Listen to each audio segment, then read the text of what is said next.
Olá a todos, boa tarde ou boa noite. Meu nome é Marcos, professor Marcos Porto. Nascido no Rio de Janeiro, criado em São Paulo, aqui em Porto Alegre já há um ano com o Instituto de São Vitor. Agradeço a presença de todos, obrigado por prestigiar esse evento.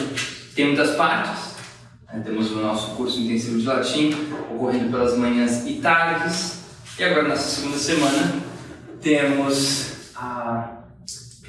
as nossas noites áticas, as nossas noites iluminadas. Ontem vocês ouviram um pouco sobre cultura clássica de maneira geral, introdução às distinções de gêneros que se tornarão fundamentais no Ocidente, o que é um mito, o que é a história, o que a literatura é ou deixa de ser. Imagino que o professor Eduardo tenha alumbrado uns mitos fundamentais. Eu vou tentar ir um pouquinho mais fundo do que ele nisso.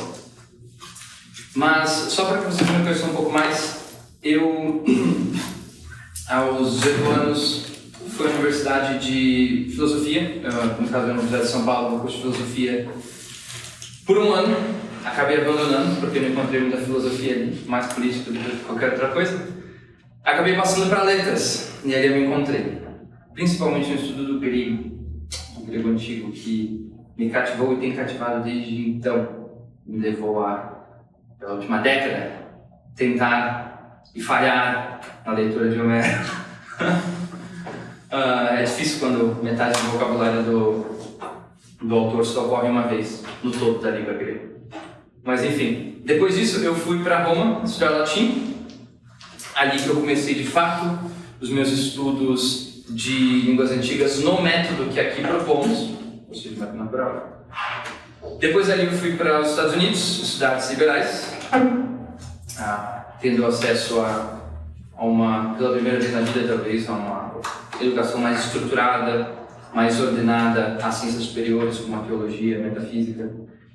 E depois de um tempo lá, eu voltei para o Brasil e não havia nenhum outro lugar em que eu poderia estar mais feliz do que no Instituto de São Vitor. Então, de novo, eu agradeço a presença de vocês aqui, porque é uma alegria poder trabalhar junto daqueles que querem fruir do nosso trabalho e querem trabalhar conosco. Então, novamente, obrigado. Muito bem. Hoje estamos aqui não para falar de mitologia, não para falar sobre, acerca de mitologia, mas para ouvir mitologia. Então prepare-se, isso vai ser muito menos uma palestra do que talvez vocês imaginavam. No segundo momento, depois da pausa, teremos mais espaço para perguntas e podemos entrar no diálogo. Muito bem? No início, era o caos. O nada, ou tudo. Alguns dizem que era o vazio sem fim, o abismo infinito. Já outros dizem que era matéria, forma, tudo misturado. Nada era o que era, nem deixava de ser, nem se tornava nada, e tudo estava em conflito com tudo. Nessa mistura ou nessa ausência, de repente brota Gaia.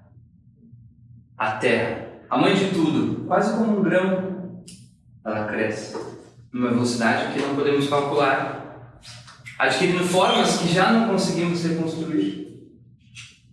E se expande, e se expande, e se expande, até atingir uma dimensão em que começa a se discernir partes mais altas, partes mais baixas, mais escuras, mais claras. Mas não havia tanta claridade assim. O dia e a noite ainda não havia. O sol não iluminava o mundo. A lua não recompunha seus chifres de mês a mês. O mar não envolvia a terra e os ares eram negros. A terra ainda movediça. Tudo estava misto e nada era o que parecia.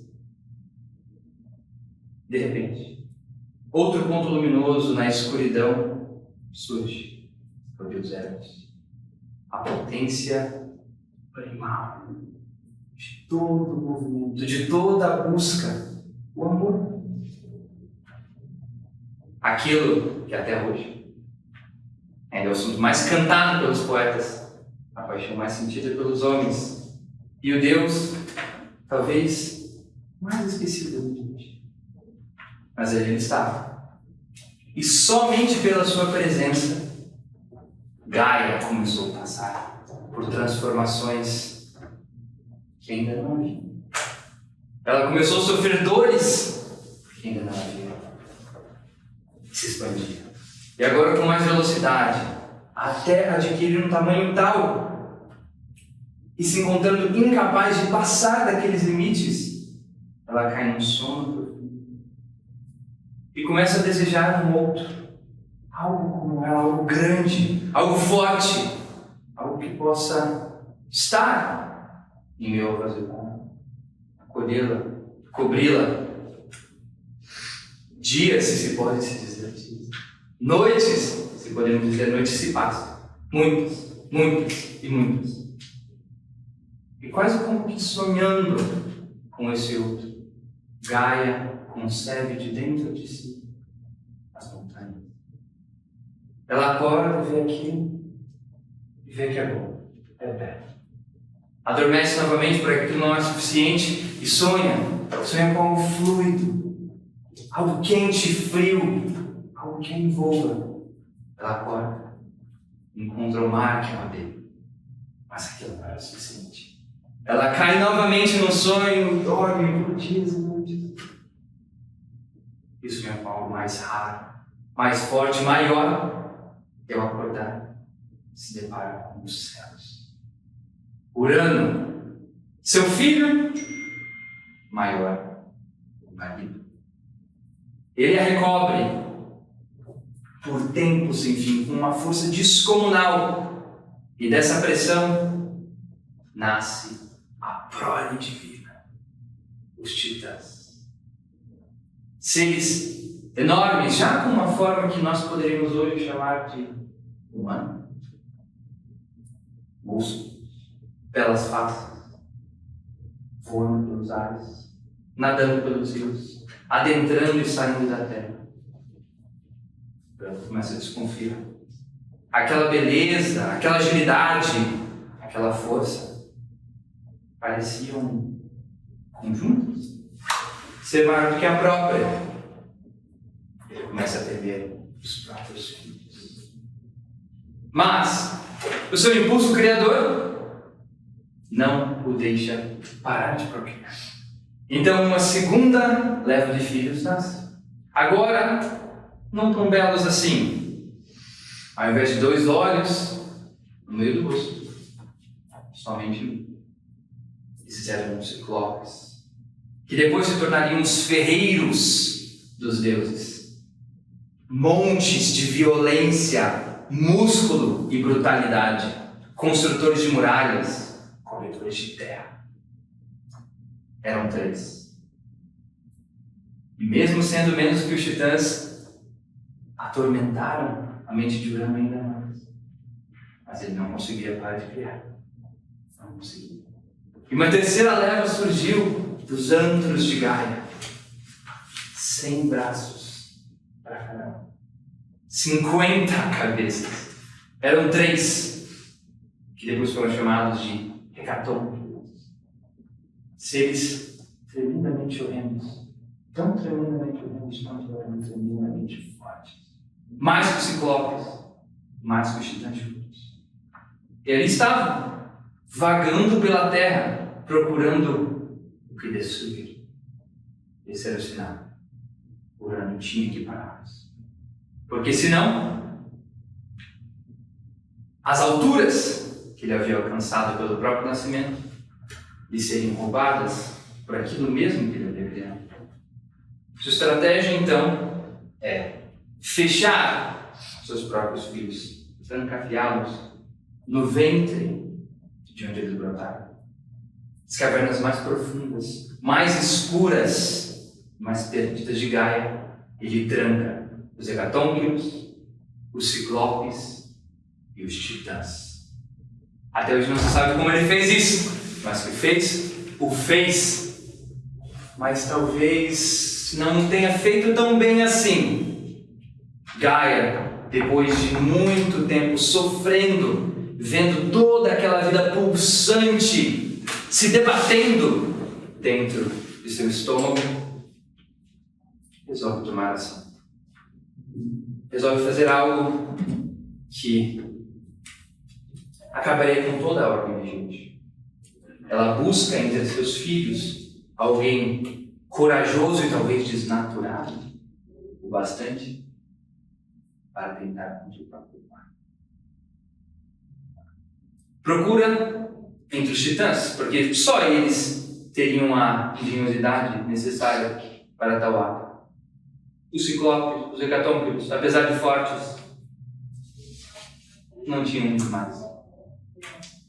Dentre os titãs, os 12, ninguém parece tão ousado. Todos temem a violência contra sua própria origem. Mas o Deitreus, aquele que habitava o mais escuro do Tártaro, o abismo que se instalou dentro da terra, talvez alguns dizem o próprio caos que adentrou Gaia.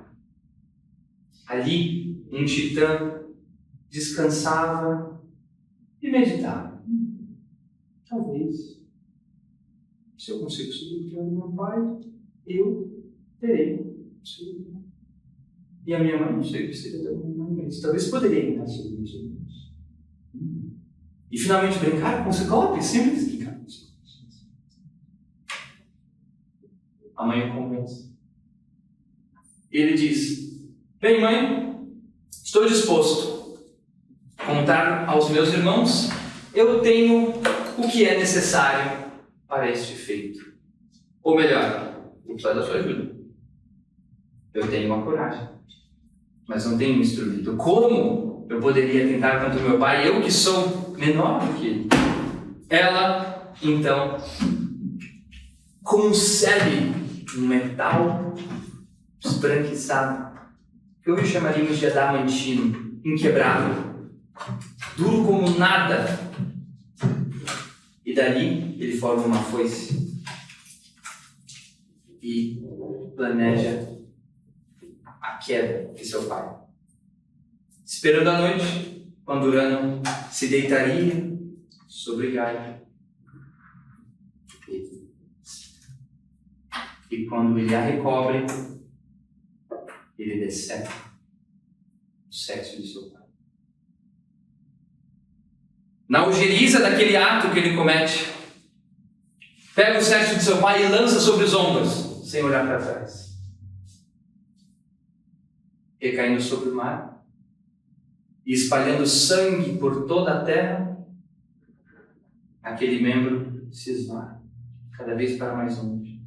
E no caminho onde o sangue respingou, vemos brotar criaturas ainda não conhecidas, dos freixos das árvores, ninfas violentas. Nas planícies, gigantes. E perto do mar, nas regiões lodosas, nos pântanos, as erinhas, também conhecidas como fúrias. 3 irmãs incumbidas de resolver toda dívida de sangue, todo atentado contra a família. Terríveis. Terríveis. Perseguidoras de fratricidas, matricidas, pátrias. Começam a vagar pela terra. Mas aquele membro, navegando pelos mares, produzindo uma espuma infinita, navega até a ilha de Chipre, como hoje a conhecemos. E ali, ao aportar nas margens da pequena ilha, uma mulher parece se erguer de uma couve que se abre lentamente. Sua forma eu não poderia descrever. Nós não suportaríamos de tão bela. Era Deus do amor, Afrodite, e também da beleza. Ela, ao tocar o solo da ilha, que era árido e infértil, planta uma rosa a cada passo. O caminho se faz para que ela ande e uma floresta toda parece se erguer atrás de si. Essa Depois de Eros, vou botar os pais para mim. Mas voltemos para Cronos, nosso fratricida, nosso titã. Agora que seu pai já não tem a virilidade e o poder que precisa para reinar sobre toda a terra, sobre sua mulher, mãe de Cronos, ele se retira para as alturas e se instala em sua localidade perene, onde ficará pelo resto de toda a eternidade. E de lá, antes que sua voz não possa mais ser ouvida, ele clama: ó Cronos, filho meu! Sobre ti eu lanço uma maldição. Não dormirás, sempre vigilarás com essa certeza, que aquilo que sofri, sofrerás. Como caí, cairás. Ouvindo isso, Cronos se desespera. Ele não sabe o que fazer. Mas, como a vida não pode parar, ele procura uma mulher. Dentre as suas irmãs ele encontra Reia. Reia, que significa fluxo, é aquela que se metamorfoseia em qualquer coisa. É aquela cuja ajuda completa qualquer empreitada. E ele decide então por ela e começa então a conceber a nova geração de deuses. Esses deuses, no entanto, não propriamente vêm à luz, porque tão cedo saem do ventre de Reia, são devorados por seu próprio pai. Sim, se Urano trancafiava seus filhos no ventre de sua esposa, Cronos, já não confiando em prisões externas assim, já não confiando na mulher, decidiu engoli-los. 1, 2, 3, 4, 5. E quando iria devorar o sexto, Reia percebe que aquilo não pode continuar assim. O estado de coisas, o estado do cosmos é injusto e é preciso mudá-lo. Ela então vai a de Creta para conceber aquele que chamamos de Zeus. Ai, meu bebê. E dá para as ninfas cuidado. Quando ele chorava, Reia aconselhava as ninfas que dançassem e cantassem, para que Crono não ouvisse o choro do bebê e matasse. Quando ele ficasse maior e chorasse mais forte ainda, ela pedia aos curetas, que eram os soldados, que praticassem os seus exercícios militares, para que o choro também não fosse ouvido. Parece que a artimanha funcionou. Zeus cresceu forte, inteligente e pensativo. Onde estavam seus irmãos? Quem era seu pai? Descobrindo o que de fato era, ele decide fazer algo muito parecido com o que seu pai fez. Ele decide destronar a geração anterior, mas agora tentar restaurar a verdadeira justiça. Ele, no entanto, não é nada perto do pai. Ele, afinal, cresceu longe dos deuses. Ele não sabe como se portar. Ele não sabe quais são os hábitos, quais são os costumes do pai. Como pegá-lo? Como pegá-lo de surpresa? Ele não sabe. Então ele consulta a sua tia Metis, a deusa da prudência. E ela diz: muito bem, você precisa de ajuda. E essa ajuda, a altura do que você precisa, só virá de dentro do teu próprio pai. Zeus, verdade, o que você quer dizer? Seus irmãos estão todos ali, diz Metis. Irmãos, irmãs. Fracos individualmente, mas todos conjuntamente mais poderosos que teu pai. É preciso que ele os unite. Ela então prepara uma poção de mostarda e dá uma ideia para Zeus. Zeus, se apareceres lá, como pai de teu pai, como garçom dos montes divinos, teu pai te aceitar dentro de sua casa e tu servires com essa poção, aparentemente deliciosa. Ali está feito a tua armada contra a tirania do cosmos. Exatamente isso que você faz. Aparece para seu pai, oferece a bebida, ele a toma e ao vomitar, cava a sua própria tumba. Ali aparecem Poseidon, que se tornará o deus dos mares. Ali aparece Ares, se tornará deus do mundo. Hestia, deusa do lar. Hera, deusa do casamento. E todos eles juntos fogem, enquanto seu pai, naquela convulsão, se debate e planejam o que devemos fazer agora. Precisamos reinstaurar a ordem no cosmos. Mas o que fazer? Como fazer? Eles são muitos. Cronos é um titã e com ele há mais 11, reinando sobre sol, lua, montes, ventos, profundezas, rios, oceanos, cavernas, florestas, criaturas ainda desconhecidas. O que fazer? Bem, é preciso lutar.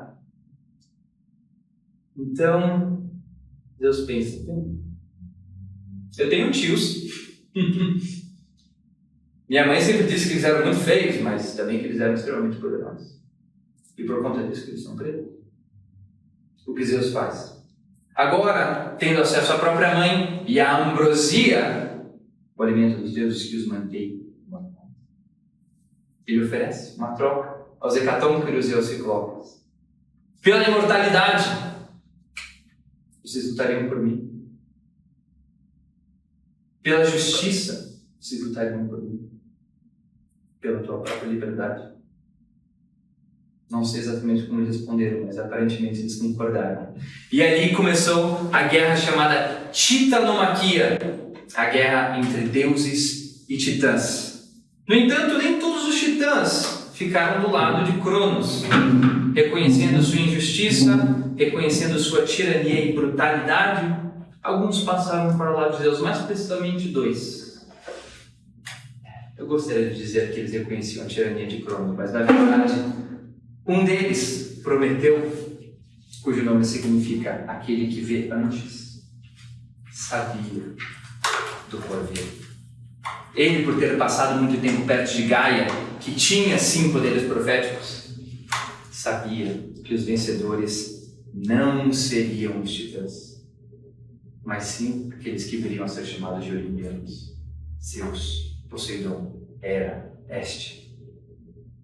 Ele, sem pudor nenhum, vira a casaca e passa para o lado dos deuses, como seu irmão Epimeteu, cujo nome significa aquele que pensa depois. Nessa batalha, Zeus lidera os olimpianos. Cronos, agora fatigado, passa o cetro para Atlas, o irmão mais velho dos titãs. E uma guerra de dimensões incompreensíveis disparada. É como se os montes colapsassem, o céu se tornasse uma caligem negra, terremotos e maremotos tomassem todo o campo vazio, gases, fumaça, lava, esparramada por todo o campo de batalha.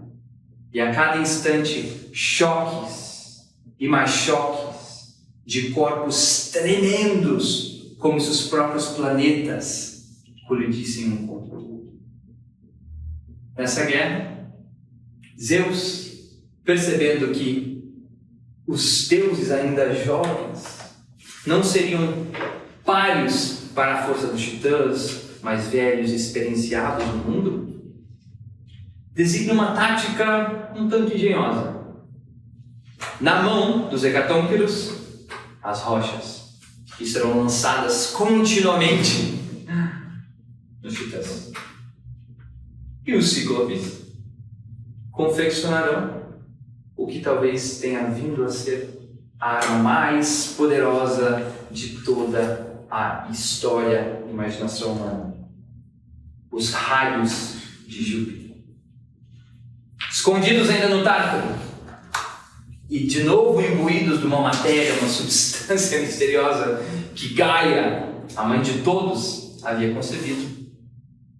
Eles forjam aquelas mortíferas armas que, em pouco, destronarão Cronos e toda uma geração de seres poderosíssimos. Acabada essa batalha, agora que Zeus ascende ao lugar máximo do Olimpo, o monte mais alto na região que veio se chamar Grécia, ele, diferente de seu pai, Crono, diferente de seu avô, Urano, distribui os poderes e pergunta aos seus irmãos: o que vocês gostariam de ter? Hades pensa: eu gostaria de ter os céus, assim como o meu avô. Muito bem, Hades. E você, Poseidon, o que você gostaria? Eu gostaria de ter a terra. Muito bem. Eu acho que nós não vamos concordar sobre isso. Então vamos tirar no palito. Eles pegam 3 gravetos. E a ideia é: quem tirar o graveto maior fica com a terra e os céus. Quem tirar o graveto do meio fica com os mares. E quem tirar o graveto menor fica com o submundo. Aquela parte ignorada da terra que quase ninguém conhece, ninguém vê e principalmente ninguém visita, a não ser que morto. Muito bem. Eles tiram os palitos. Primeiro a sair é Poseidon, que fica com os mares, como sabemos. Segundo, Hades, que tira o submundo. E por fim, sabemos que Zeus, ou por artimanha, ou por algum tipo de providência, é nomeado o Rei dos Céus e da Terra. Mas a história do cosmos não acaba. Tudo está organizado. Agora temos uma hierarquia, uma distribuição de poderes. Sem mencionar, as mulheres, Hera agora presidindo o matrimônio. Hestia, o lar dos deuses. A terra está pacificada. Pais não comem mais os filhos. Filhos não atentam mais contra os pais. Está tudo calmo demais. Zeus vaga para aquela terra que agora é bela, é vasta, é vária. E se sente entediado. O que fazer? Não há paz para derrotar. Não há bebidas estranhas para fazer. Bem, é preciso criar algo como nós. Algo que possa fazer o que nós fazemos no Monte Olimpo, na Terra. Algo que possa habitar isso aqui. Ele então pede a Prometeu, o traidor de Zeus, mas grande novo amigo e conselheiro de Zeus, que crie algo novo.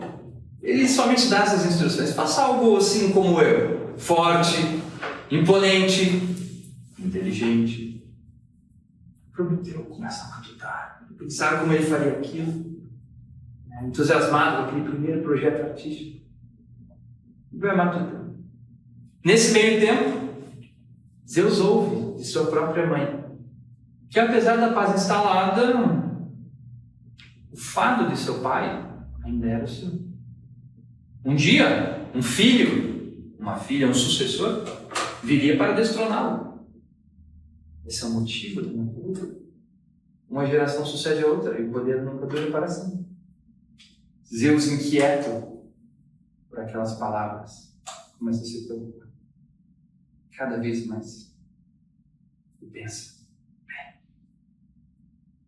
se Cronos, meu pai, com ardis conseguiu derrubar meu avô, e eu, com a ajuda de Metis, minha tia, deusa da prudência, consegui derrubar meu pai, eu preciso me tornar mais prudente. É sempre por artimanha que os reis caem. Eu preciso me casar com uma mulher mais prudente. Posso encontrar. Uma ideia muito incomum.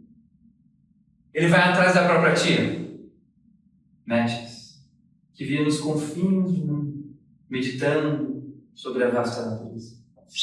Lá chega, e sabendo que sua tia tinha uma habilidade muito notória e singular de se transformar em qualquer coisa, ele usa seu poder contra ela mesma. Pergunta: Metis, você de fato consegue se transformar em qualquer coisa que te pedirem? Sim. Acho isso impressionante. Você conseguiria se transformar num leão que cospe fogo? Imediatamente. Ali está o leão morrendo, cuspindo fogo. Depois de limpar a chamuscagem, Zeus diz: e você conseguiria se transformar num rio? Muito bem, ali está um rio na frente de Zeus. No outro instante, de volta a Mentos. Ele, impressionadíssimo, diz: muito bem, a última prova do seu poder que eu preciso é: você conseguiria se tornar pequeno? Sim, pois não? Ela se torna uma gota d'água, ele a bebe. A deusa da prudência e sabedoria cai no estômago de Zeus. E até onde sabemos, nunca sai de lá. Ele, que primeiro pensou em casar com a mulher mais astuta de todo o cosmos, a tem dentro de si, a assimila para dentro de si, e assim se torna o rei mais astuto de todo o cosmos. Em sua mente, agora, ele é invencível. Talvez sim, os titãs ainda são mais fortes do que ele. Talvez, se os hecatônquiros se juntarem, ele não poderia vencê-los numa queda de braço. Não é assim que você ganha uma guerra. Ele sabe muito bem disso. No auge de sua arrogância, ele engravida. Metis já havia sido fecundada. E como não pode conceber fora de Zeus, ela concebe dentro de Zeus. E quem nasce através de sua cabeça. Ele começa a sentir dores de cabeça fortíssimas, estonteantes. E chama Prometeu, por favor, faça alguma coisa. Há algo na minha cabeça que eu preciso abrir para o mundo. Prometeu então chama Hefesto, também já nascido filho de Zeus, deus da forja, e com um machado abre a cabeça de seu pai. Dali, num feixe luminoso, vem, crescida e forte, cantando um hino de guerra, vestida em armadura, Atena, a deusa da guerra e da inteligência. Ali está a resposta que Zeus precisava. A filha, que talvez um dia sobrepujaria, agora se mostrava extremamente subserviente ao pai, solícita e, mais do que tudo, pronta para a guerra. Muito bem. Esse, para Zeus, parecia um final feliz. Mas ainda há um projeto em processo que ainda não foi terminado. Prometeu foi incumbido de criar algo novo, algo belo e imponente. Algo que poderia agradar os deuses, não desagradá-los, algo que poderia entretê-los. Talvez servir como uma espécie de contemplação, entretenimento. Bem, Prometeu sabe o que fazer agora. Ele começa a brincar com o barro, a moldá-lo de muitas formas, e descobre que dele conseguiria fazer formas altivas e belas. Bem, falta ainda aquilo que nós chamamos de espírito, a força vital. Esse que é o mistério maior de toda a existência. Zeus, vendo que era somente isso que faltava ao trabalho, manda sua filha Atena para soprar desse pedaço de barro o espírito. E daquela forma, ainda enfadonha, e o sopro de uma deusa recém-nascida patrona, a inteligência, nasce o primeiro homem. A beleza daquela criatura fascina Zeus e todo o Olimpo. E Zeus diz: Prometeu, faça mais. E Prometeu, faz mais. E Deus ainda continua dizendo, faça mais, queremos mais, precisamos povoar toda a terra. Agora faça formas diferentes. E não temos a inteligência a eles. Vejamos o que acontece. Eles surgem as bestas, os felinos, os caninos, os peixes das aves. Tudo que nós conhecemos que rasteja, voa, corre sobre a terra, passa a ser. Muito bem. Zeus está satisfeito. Então se instala uma era, hoje conhecida como Idade de Ouro, em que os homens, não é somente homens, não mulheres, viviam em plena felicidade e satisfação com os deuses. Passeavam com a terra, conversavam com os deuses, comiam do que a terra dava, que era sempre fresco, bom. Muito bem. Depois de um tempo, Zeus novamente vagando pela terra, procurando divertir-se, agrandar-se, se encontra no dia. Meu Deus, e agora? O que ele vai me pedir? Bem, Zeus disse: bem, Prometeu, esses humanos estão ficando inteligentes demais. Eu não me sinto ameaçado, mas é importante que cada coisa esteja em seu lugar. Então, por favor, dê um jeito nisso. Prometeu, meditando por alguns dias. E tem a ideia de instaurar sacrifícios pelos quais os humanos, os homens, os mortais, serão sujeitos ou demonstrariam suas sujeição aos deuses. Zeus disse: ótima ideia. Adoraria ver toda essa multidão ajoelhando para... Perfeito. Vai em frente. No dia em que o primeiro sacrifício seria feito, Prometeu disse: mas há uma condição. É preciso instaurar os ritos do sacrifício. É preciso se matar um boi.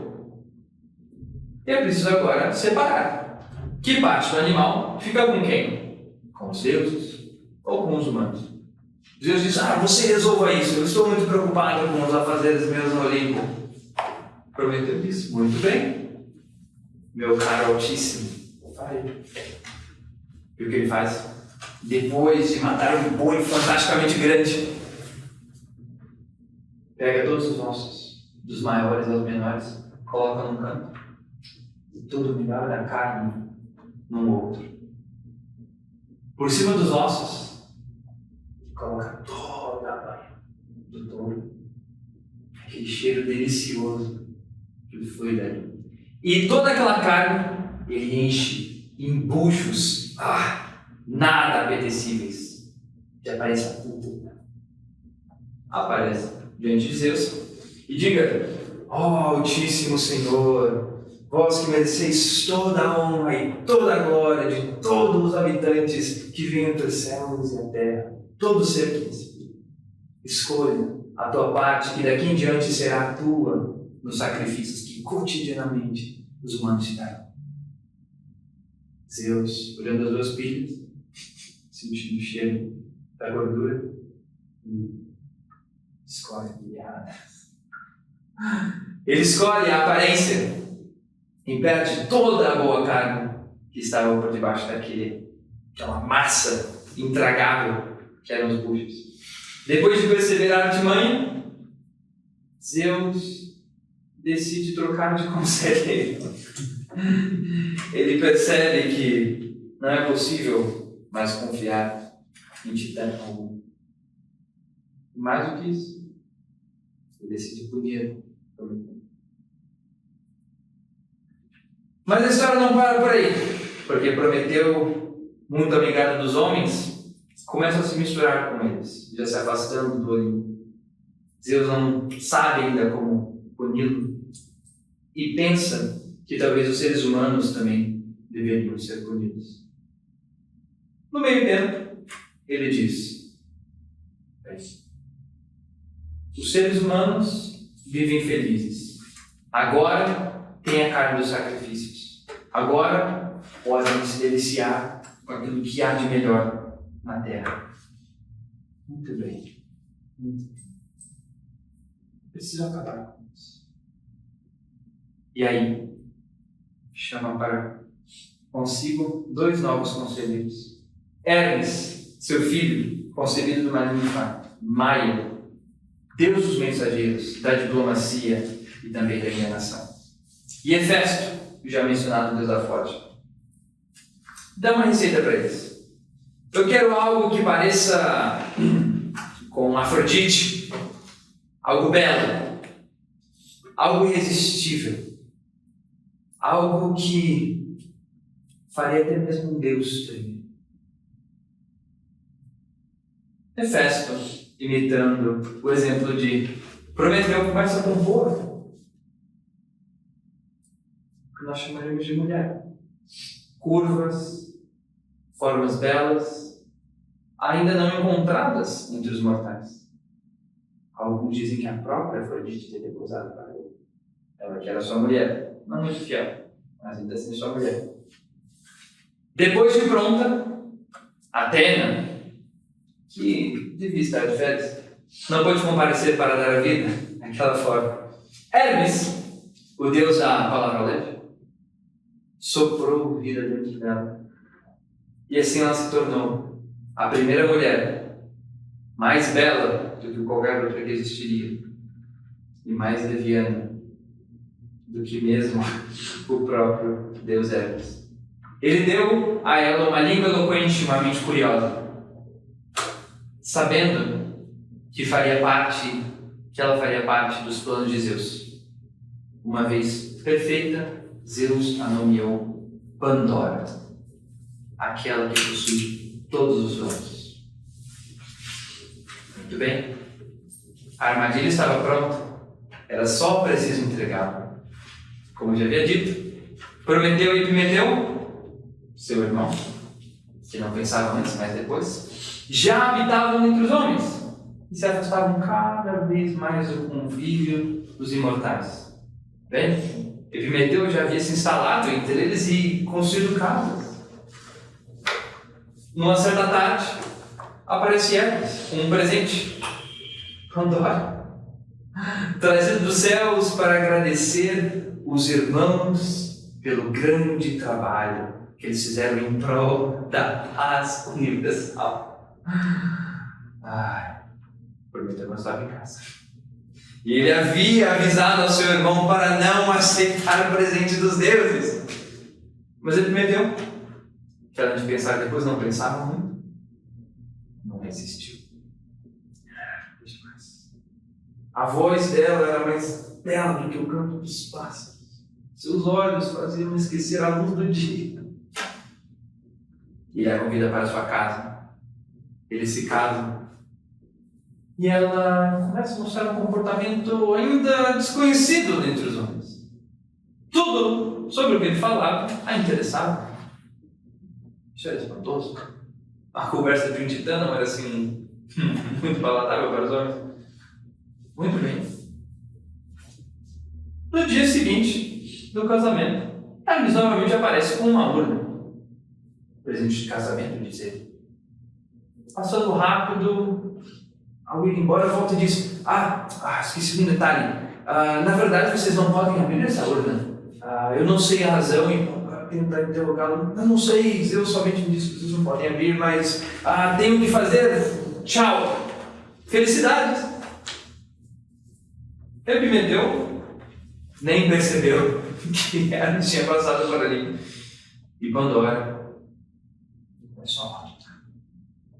O que há nessa urna?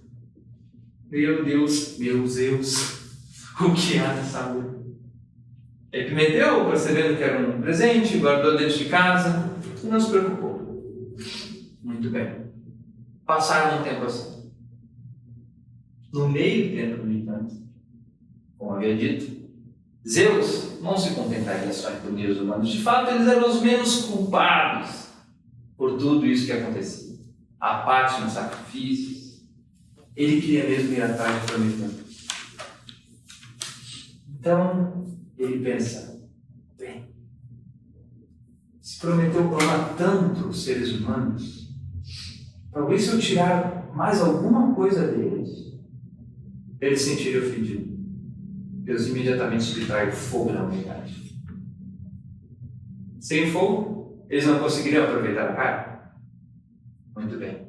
Sem fogo, eles não conseguiriam continuar construindo. Sem fogo, eles não conseguiriam fazer as armas para se defender, se necessário fosse. Bem, Prometeu, então decide roubar o fogo de volta. Na calada da noite, ele escala o Monte Olimpo com um ramo de funcho na mão. E ao dormir de Hefesto, entra em sua oficina, encontra a forja, queima a raiz e desaparece. No dia seguinte, Zeus, olhando das alturas, de fogueiras, sente o cheiro do churrasco. Ele já sabia o que fazer. Prometeu pagaria da mesma maneira como ele havia enganado Zeus. Se Zeus não poderia comer a carne dos bois, Prometeu seria acorrentado no Monte Cáucaso e seu fígado seria devorado dia a dia por sua águia sagrada, uma águia negra que pairava todo dia sobre a cabeça de Prometeu e durante a noite se alimentava de seu filho. Isso era a punição que Zeus tinha para Prometeu. E para libertá-lo, só havia uma maneira. Como Prometeu saber o futuro? Se Prometeu contasse a Zeus quem o destronaria, porque Zeus suspeitava que ele sabia, aí sim, ele teria sua liberdade. Mas Prometeu, orgulhoso que era, orgulhoso de ser amigo de sua criação, orgulhoso de ter amado os mais fracos, orgulhoso de ter sobrevivido à guerra cósmica, não contou. E amaldiçoou Zeus pelo resto de seus dias. Enquanto ele gritava no Monte Cáucaso, Pandora, num belo dia, não conseguiu resistir à sua própria curiosidade e abriu a urna que Hermes disse que não deveria ser aberta. Aquele não foi um dia feliz. De fato, para a humanidade, foi o primeiro dia realmente triste. Alguns diriam começo do fim. Imediatamente, a urna lançou-se ao chão e um vento negro começou a parar pelo ar, quebrou as janelas, o telhado, esvoaçou por toda a casa, saindo e vagando pelos campos, subindo aos céus, entrando nos rios, visitando todas as casas dos homens. Essa era a punição de Zeus. Os males haviam visitado os homens. Agora os homens conheceriam o cansaço, a doença, a morte, o medo, a guerra. Pandora se recompõe, aturdida por todo aquele estardalhaço, consegue tampar a urna logo a tempo de tampar aquilo que lhes faria, talvez, toda essa tragédia. O último dos males, se mal era a esperança. E aí ela ficou trancafiada, dando vazão a tudo que destruiria a raça humana, da doença, a guerra. Mas de guerra falaremos depois do intervalo. Obrigado.